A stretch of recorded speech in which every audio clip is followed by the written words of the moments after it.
Thank you for your company. In this week's episode of Resource PNG, we talk about the oldest running mine in Papua New Guinea, Octavia. Octavia is situated in the Star Mountains. Before the mine started, there stood in the very site a mountain called Mount Fubilan.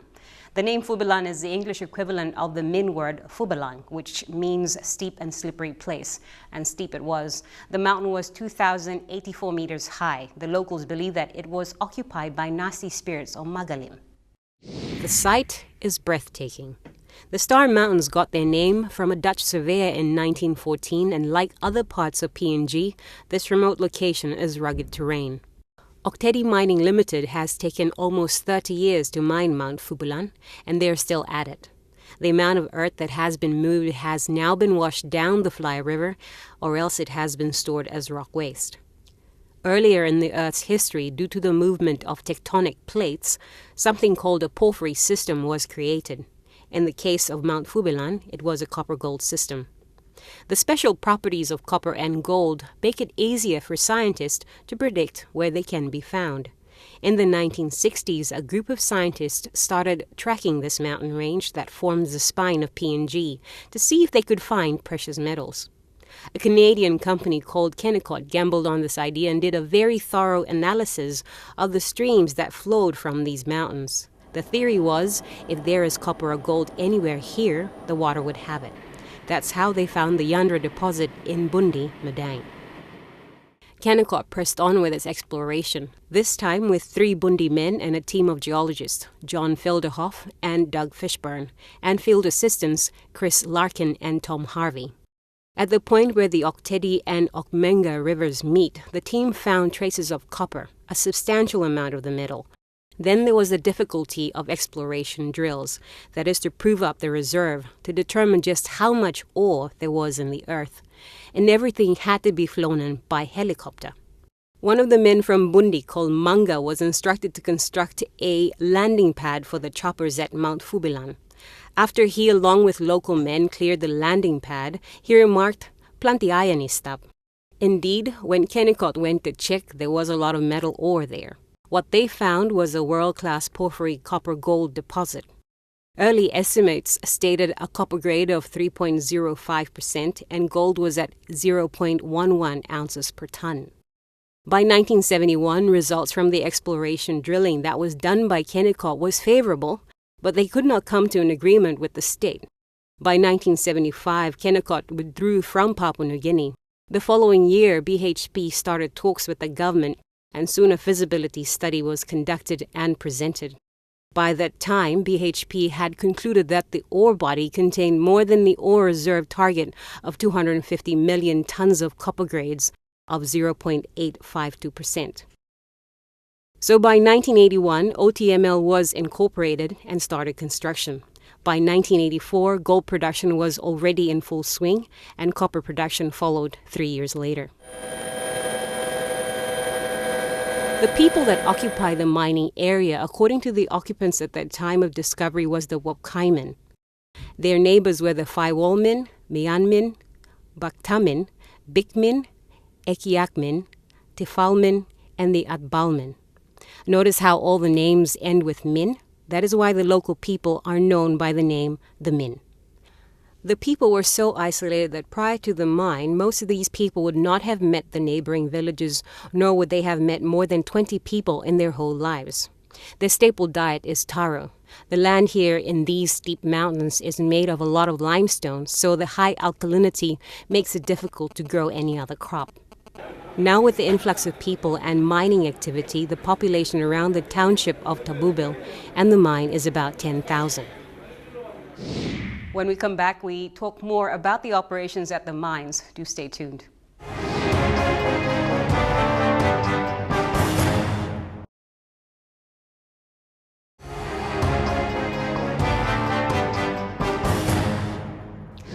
Octavia Mining Limited has almost 3 decades of experience in moving a 2,084-meter-high mountain.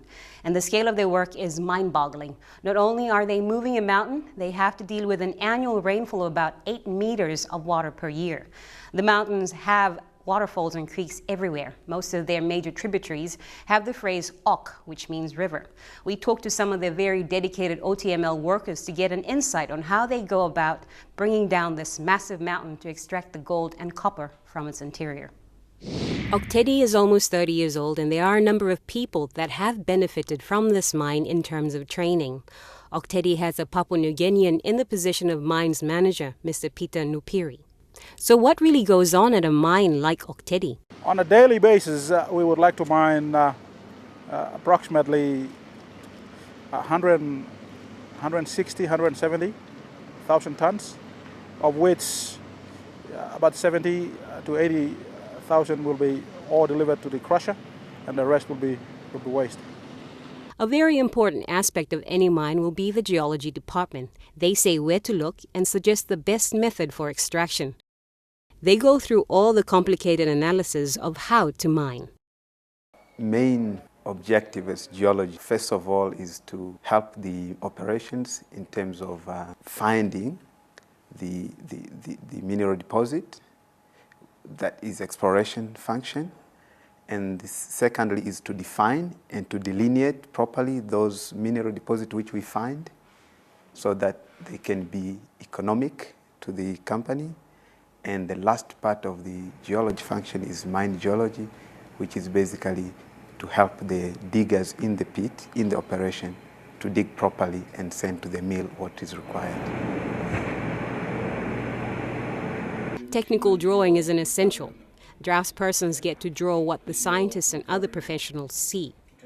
Peter Haunem, a survey draftsman, has been with Octavia for almost 30 years. I was in Medang as a draftsman, and then early days I come up here as survey draftsman with the surveyor who were doing the surveying, which is Willing and Partners. While I was working here, I learned to do things in the computer. Very interesting, very, very interesting. Before I used to do it in freehand, doing all the drafts in freehand, but now it's in the computer.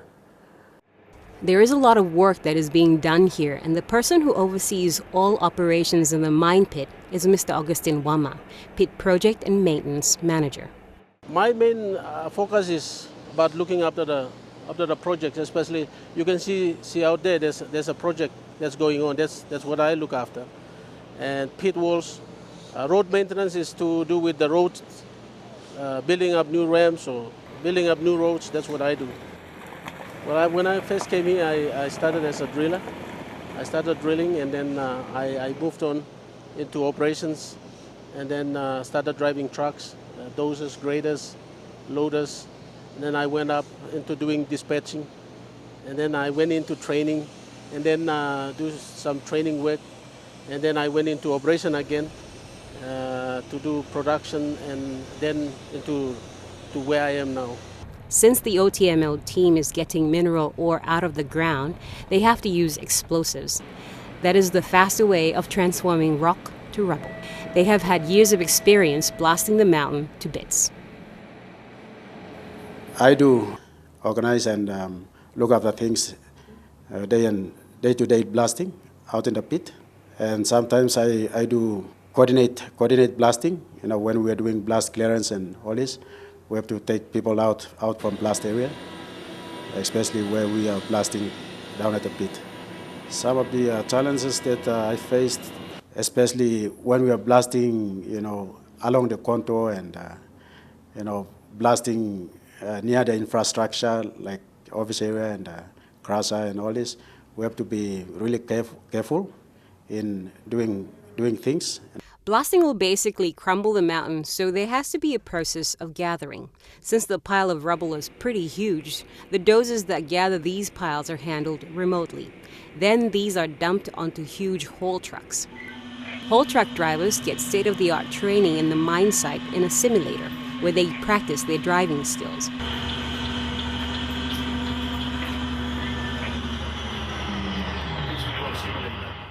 And there are a number of women that operate these gigantic machines.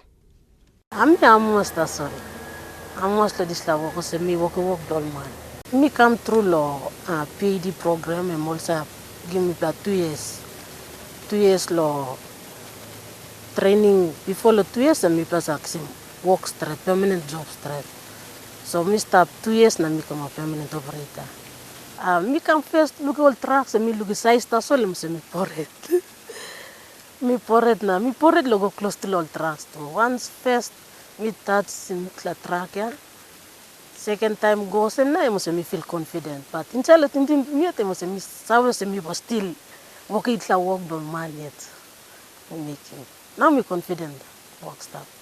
Now me amas lo work lo TML, especially lo mine operation and I'm working environment dol mine and me from America still work bon months. So me amas all man told respect me so me America man ta work dol. Na me too me got respect lo man. So in that way me play respect each other and play work with the right stuff.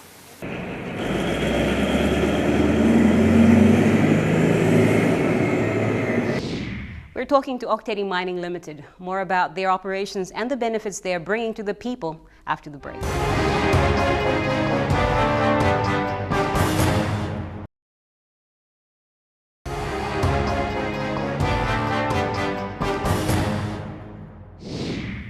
You're watching Resource PNG. A government officer named Leo Austin, who was based in Daru in the 1920s, once stated that the Star Mountains would never be of much use from a commercial point of view for many years to come, unless, of course, one stumbles across some valuable minerals. Well, Kennecott did stumble across valuable minerals, copper and gold. And since it started, Octavia Mine has been supporting the country's economy and will continue to do so for the life of the mine. From the pit, mineral ore is crushed into smaller pieces and sent via conveyor to the mill. Once the ore gets to the mill, two things happen. There is the grinding and flotation. Grinding rock to dust takes a team of professionals. When the rock comes in, goes first into the SAG mills, and the SAG mills are used for breaking down the really large rocks. We have classifiers in the grinding circuit that classify the material by size. The stuff that is still large is sent to the ball mills, and the ball mills are the machines that we use to grind the rocks to a really very fine size. We get rocks as big as 250 millimeters. That's the top size mostly. When they come out, they're like about 200 microns. That's what we normally feed to the flotation circuit. On a good day, we treat about 70,000 tons of ore from the mine. At the grinding stage, the rocks are put into crushers to pulverize them into powder. The size that they want the grains of powder to be at is between 180 and 200 micrometers, which is dust. What comes after the powder has been created is flotation. Flotation involves very complicated process, but basically it involves immersing the now powdered ore with liquid chemicals that will allow the compounds that contain copper, gold, and silver to stick together. Then they pass it through another chemical like laundry powder. Air is passed through this liquid mixture to create a gray bubbly froth. The gray froth is where all the good stuff is. The mixture goes through this process several times until all the minerals that they could possibly extract are taken out.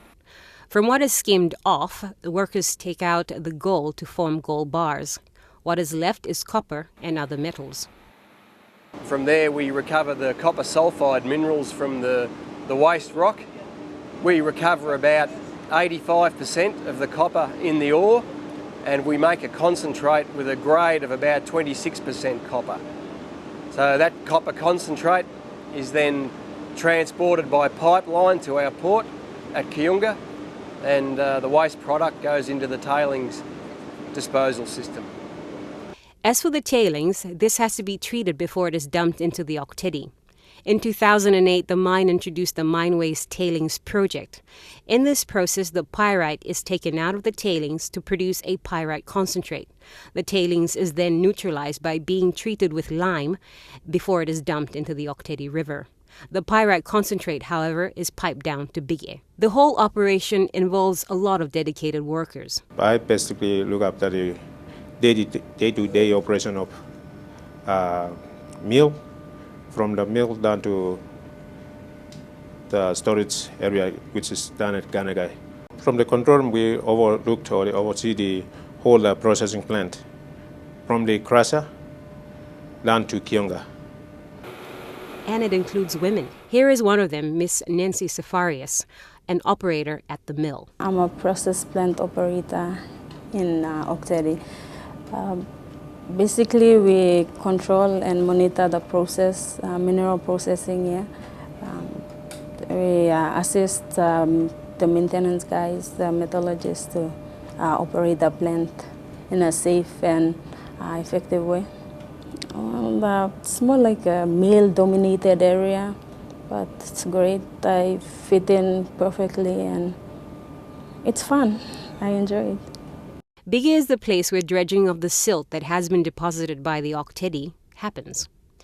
This is also where the pyrite concentrate is stored.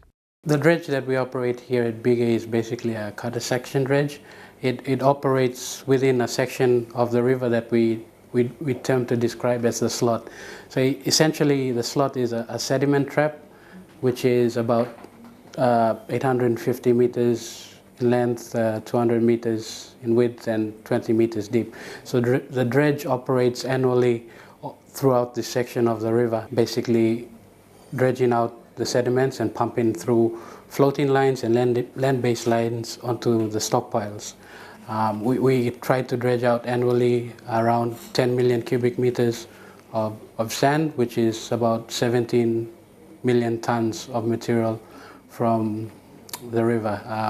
What we try to do is to be able to match essentially some of what's coming down or being discharged up at the mine. So the majority of that volume of material is placed on designed, engineered stockpiles on the east and the west bank. With regard to the pyrite pits and the storage of pyrite on the west bank at Bige, we've created engineered structures and engineered pits that should be geotechnically stable, and they're within a geological formation which should provide a cap for that containment. In addition to that, we have or will be placing on top of the pits in excess of 10 meters of cover material, so that allows for that encapsulation of the pyrite within the pits. The location of the pits themselves are not towards the boundary of the stockpile. They're within the center, essentially, of the stockpile on the west bank. So that also provides additional buffer between the river and the stockpile itself. After the break, we will have a look at other sustainable benefits that Octavia has brought to the people of Western Province.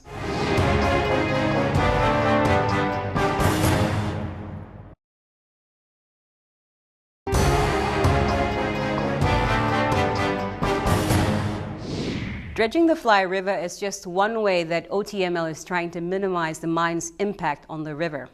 The company continues to monitor the river systems and the environment.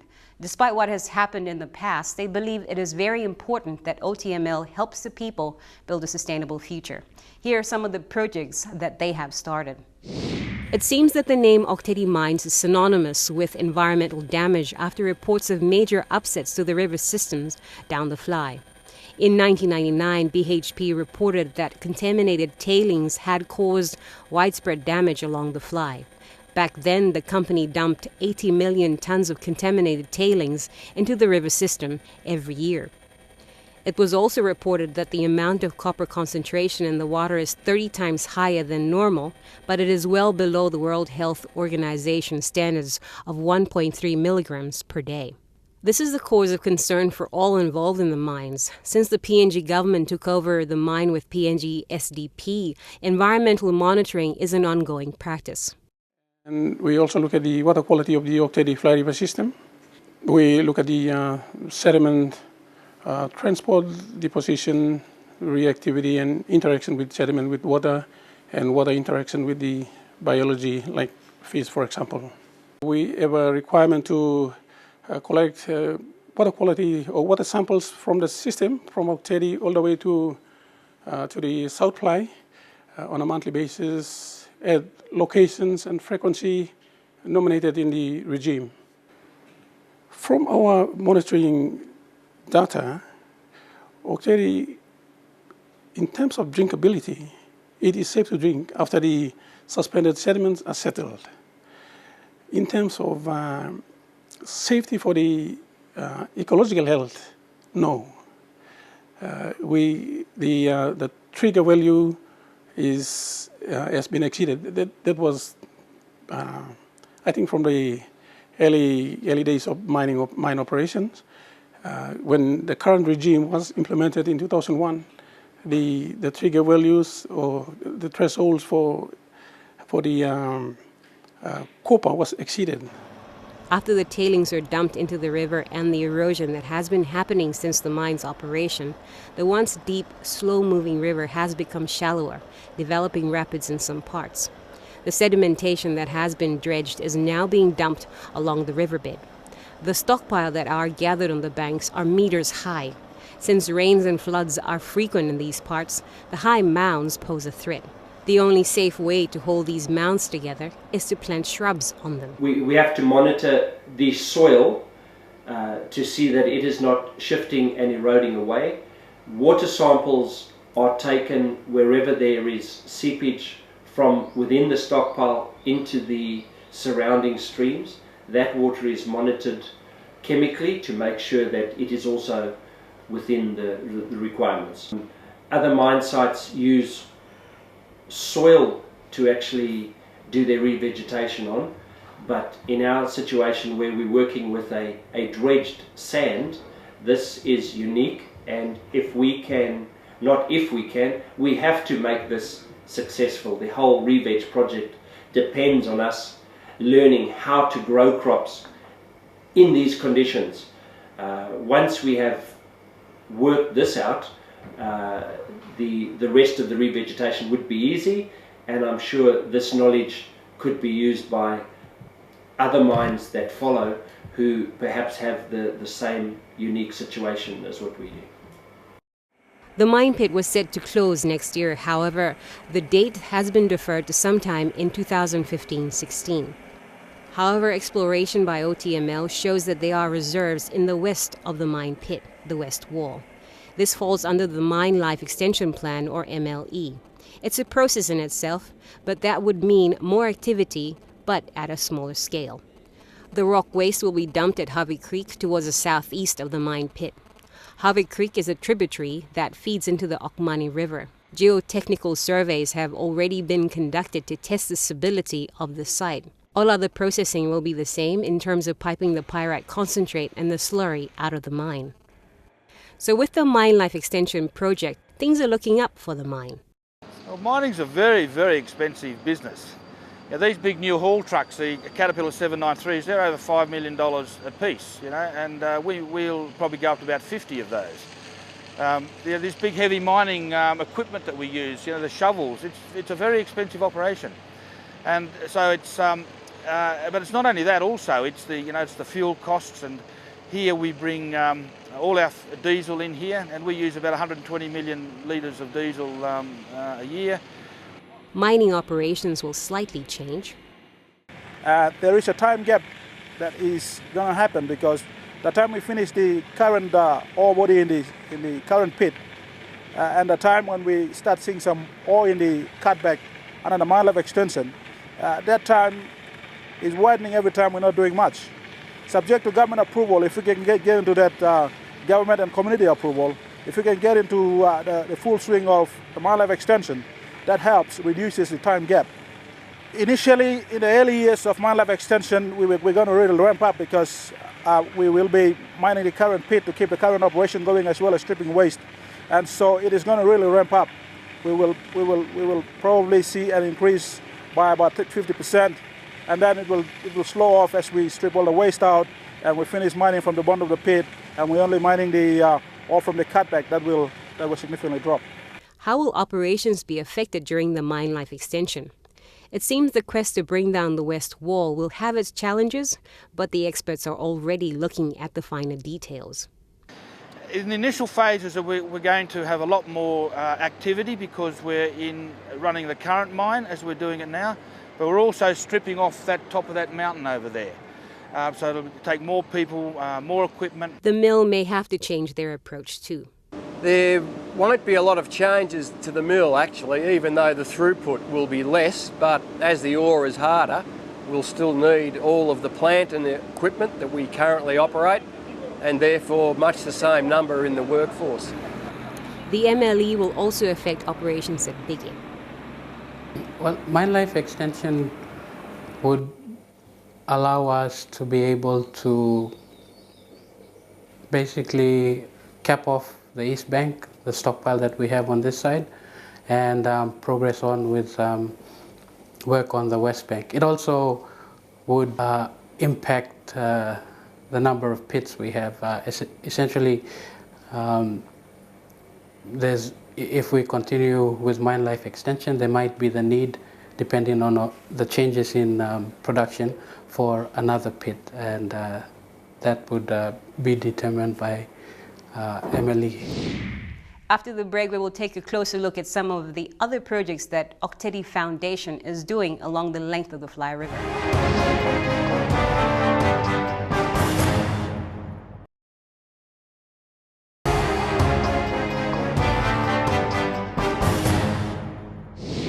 The Octavia Foundation is a multi-million kina fund that is aiming to turn things around for the people of Western Province, starting from the North Fly right through to the mouth of the Fly River. It is not an easy task, but the team is determined to make sure that they create a sustainable way of life for the people, and they believe in starting from the grassroots level. The mine life extension will have an impact on the surrounding communities. Community relations will have to talk to the people, and that is a process that starts at the end of 2012.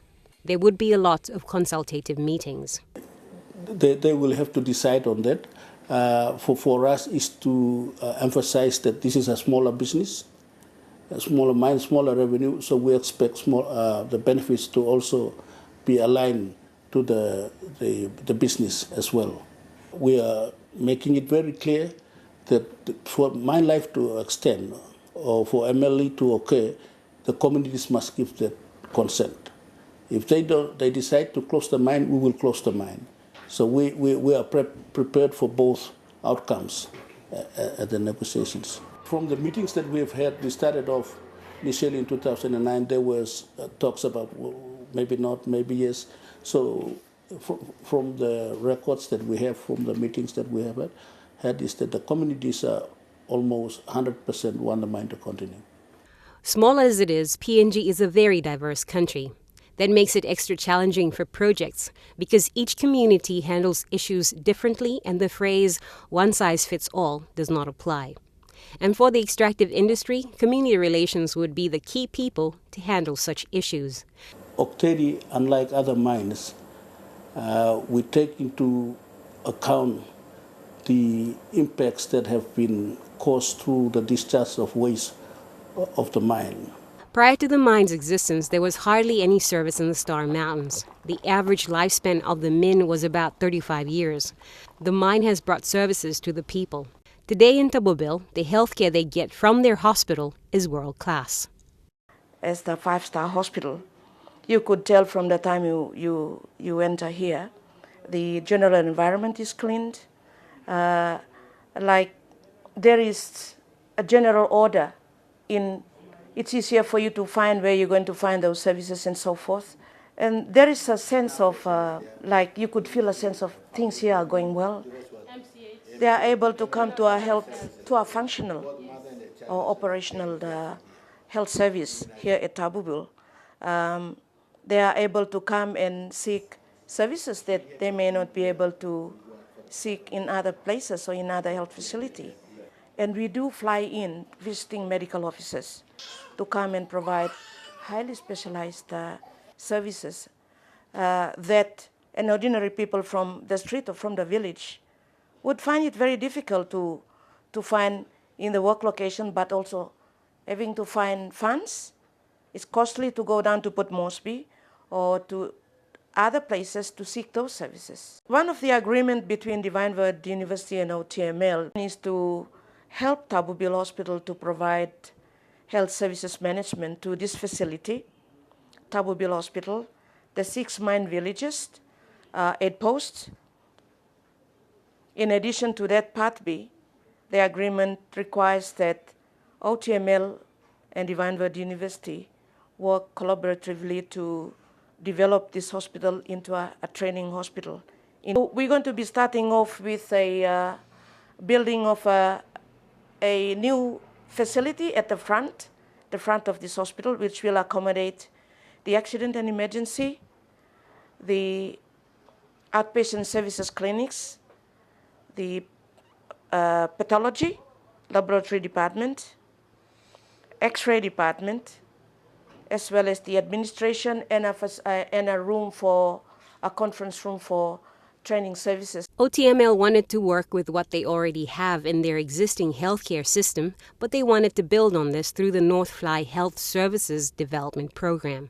2008, in collaboration with the provincial government and North Fly Health Service providers, to improve the health of the people of North Fly. At the time, the health indicators were very poor for the North Fly district people. So TML decided to come up with this new program initiative, the North Fly Health Service Development Program. And through this program, they have noticed a number of improvements. Just let me take an example of one immunization, for instance. If I take on the pentavalent immunization, back in 2007, it was around 55%. And today we are on 75%. So we've made some progress in terms of some of the immunization coverage areas. These vaccines that we use, for instance, the pentavalent, it protects against whooping cough, diphtheria, tetanus, and things like that. Polio vaccine is Sabin is for polio. Measles is another one. So a number of these vaccines that we use prevents against various forms of disease, and we've made some improvements in some of those coverage, and our figures are starting to come up. The other area that we have focused more on is the antenatal coverage. At least we must, in PNG, we must at least visit one pregnant mother, during the time of pregnancy. Our coverage so far in 2007, it was around 57. And now we brought it up to about close to about over 90%. So we're making a lot of progress in those areas as well. Kiunga, once described as a sleepy township, has been transformed quite drastically into a hub of business activity. Over the years, the town has experienced an influx of services because this is the main port where the copper concentrate slurry from the Octavia mines is exported overseas. It's become a center for trade, and the people have seen a difference. We have a filter dryer and we dry our copper concentrate and we load that onto ships. We also have a cargo wharf where we load and unload all the cargo that is not flown into Tabubil. We load and unload all the cargo down here in Kiunga. We supply power to the town free of charge. We also supply water and sewage free of charge.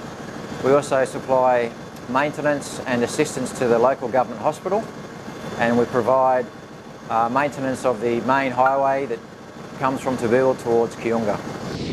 When we return, we shall have the last part of that report, to stay with us.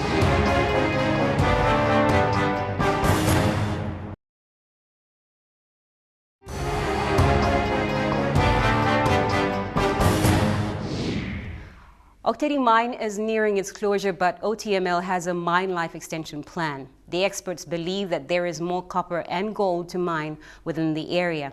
What about the people? Well, the company and the people are determined to make the best of this opportunity, and with the help of the Octavia Foundation, they think they can achieve this. The Octavia Development Foundation is one of the benefits from the Octavia mines that the people of the Western Province enjoy. They have so far introduced shipping vessels, the Fly Hope, the Fly Warrior, and the Fly Explorer, and even planes. OTDF works on ensuring that there is some sustainable way of life for the people. Trust investment funds are funds dedicated for secure investments on behalf of the communities. They actually represent 10% of all of the funds that are given to the communities directly by OTML, and at the moment there's 90 million kina in that fund. We established 3 specific rules around those funds. That was to ensure that the investments were highly visible within Western Province, so that the communities who make those investments can see what their investments are. They can actually touch and feel and understand those investments. We also determined that the investments should return significantly more than the rate of inflation of the country. Currently those funds are sitting in interest-bearing deposit accounts, earning around about 2% or less per annum. The OTDF works on projects to do with a number of areas including sustainable management, deer farming, and rubber and eaglewood plantations. The OTDF wants to make a change in the lives of the village people.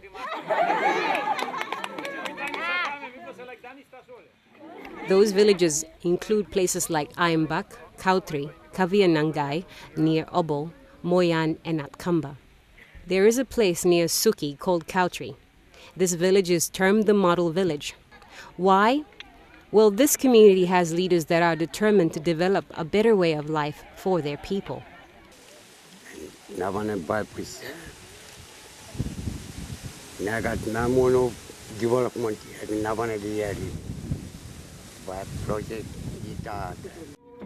This is all about sustainable living, so targeting the next generation is the key. Kautri Elementary School teachers are doing their bit to help the children.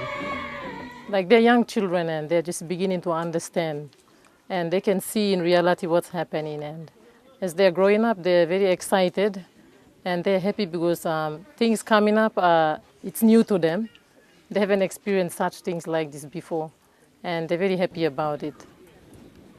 It's very interesting today, so when this project is coming up, students are interested too. We normally tell them like this coming up. And they are also planning, we should tell them, you school hard, okay. You'll be able to get a job here. Or if you fail, you get a job here. The older generation believe that they can do this. Education and health, basic services, are what the people of Kautri want to have. They want to ensure that the future generation have that. Me also mipla model lo show him narapla community lo look him all by walking one kind. Suppose no God all yet by walking decision lo all yet. Suppose mipla mamas because me look him also mipla by when he more keta or one more me feel him also me at me feel him also one time community because mipla walk boom na contribute lo lik na lapun mipla walk boom. The older generation have the wisdom and experience, but they need youthful vigor to assist with building. This is where the young men and women come in. A young man in the village Sadawa Pikina stopped attending school at just grade 4 due to financial difficulty. He returned to the village. Now seeing that his village was chosen for this project, he and other youths joined forces to build an enclosure to raise deer. Mipla bin round natin lo place, nogat thinking lo future lo mipla, time chief lo mipla lo place, Mr. Dubki apuga, advice mipla lo, working one bla project lo place, and mipla understand mem na mipla working finish, and mi stop lo Kautru now, and deer farm project na Eaglewood. Sila projects mipla working lo place, and by strategy sin down lo mi, na biya inol pigini ni come up by stop lo disla.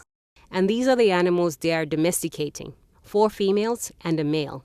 The stag, which they have called Waniamku, means tailman. About 2/3 of the Western Province population live along the Fly. The common mode of transport is by water. That is why the OTDF introduced the Fly Hope, a shipping vessel that can carry up to 150 people, including cargo. This has made travel along the river safer and convenient. With this service, they have seen a lot more business happen along the river. An entrepreneur named Christina Sangi saw a business opportunity in the Western Province and moved here. Christina is from East Sepik. Lo obo oliet planti blongo no salo market. So work misa make misa caramel fish baramandi come from obo guanta plo kiunga na sale molo. Kiunga, tabubil, gimolo hotels, or guest house. Before me looking masa me hard lo me misa yusim dingi lo guanta misa taking me 2 days lo come up lo kiunga. Want them fly up and me silo me. And she is not alone. Her business partner, Rodney Lelai, a man from the neighboring Gulf province, also thinks this is a good place to do business. Well, kisi work mean also town city and plenty sabe man. Lon here place also also project government by giving you work or local level government by giving you. In order for any project to happen, you need land. And land is a hard thing to come by, especially in a country like Papua New Guinea, where only 3% of the landmass belongs to the state. A landowner at Bonai village in Moyan, in the Middle Fly, thinks different. Make a big play interest, Lord, people blow me web. Me looking myself after a mine closer. One and benefit through over Kisim. Me plus I was a mine close. Me plus no got one plus something look go back or me plus like him development or something behind mine close. People must open up. Also, me talking, or people blow me, people must give him ground. And his wife believes this is a better approach too. Oh, me planting was a money belonging them good plus to you me. Come start long, try no this lah because me plan work garden now, garden boost now me plan looking most them. You got eagle wood grow lo here. Or same na me plan to garden this like must place where me plan can grow in eagle wood, so me plan give him ground eagle lo PNG STB one time. OTDF lo all can come now. Time long. Planning wiggle wood lo here so me black and look grow good. In this very flat part of the province, the OTDF is working with what they are given. Rather than introduce something that will be hard to maintain, it's best to work with the environment and what the people are already good at. One such concept is rubber. Rubber plantations are almost as old as the mine itself, as it was introduced as a cash crop in the 1960s. There is a processing factory in Kiunga. At Atkamba, North Fly, a young person who wants to put his learning to good use is Tau Mangeman. He works as an assistant field officer with the OTDF in the district. He wants to see sustainable living for the people in these parts. Kisinkam gupla one me living standard blohol, so that all can plan all this la lobby and future time blohol na all by kissing money out of this rubber. He does what is called a budding process, where they combine two different types of rubber species to create a hybrid. Bud grafting is simply lo kissing all different type of clones. Clones and people collecting all lo samagos. Now this la clones people using K2 clone. So after harvesting people kissing all come lo na. All mangi blom people loya all kisimol na all pilimol one time. Budding knives. People save him all sides. Then people create him all windows lo rootstocks. People create him all windows lo rootstocks na people patch him all bud graft. Bud pets. I see people patch him all rootstocks. Clear message for us is that we're actually based with the communities. This is one of the trust investment projects. We actually have two coming in. This is a brand new Series 400 Twin Otter. They've only been just made again for the first time in more than 20 years. So it's great for us. This is the first one that's going to be operable in the Southern Hemisphere. So it's great to be able to bring one in on behalf of the CMTA communities. It'll be chartered permanently to Octavia Mining and guarantee them an 8% return on both the assets. So yep, she's obviously a nice... The people have seen a lot of changes during the life of the mines. Some have seen much benefits, others not so much. But the people of this sparsely populated province are looking at long-term benefits, and they believe that Octavia Mining Limited can still provide that. Well, this company has been here, as you say, 28 years in operation. This is our 30th year in existence. It is a marvellous company. We are very, very proud of this company. All the employees are very proud of it. It is a major contributor to this nation. We have gone through, as you mentioned, environmental issues. We have an environmental legacy, and we are not frightened of that. We are not frightened of our environmental legacy. We know we have it, and we deal with it as best we can with the best scientific knowledge that we have in this business. Seeing this mine is believing, and it is a fabulous part of the world. Papua New Guinea, you're very lucky with the country that you have, and I would ask that you all look to protect it, develop it and nurture it, because you have a fabulous country. So thank you very much, and I thank my employees for having my wife and myself here in your marvellous country. Thank you very much. Thank you for your company. That is the last episode for Resource PNG for this year. You're welcome to watch our 2012 presentations again on our Resource PNG page at www.mtv.com.pg. And do email us if you have any queries or suggestions. Resource PNG will be going into recess. For the coming weeks, we will repeat some of our more popular episodes at our usual time of 8 p.m. every Thursday until January. We hope you will join us again in 2013.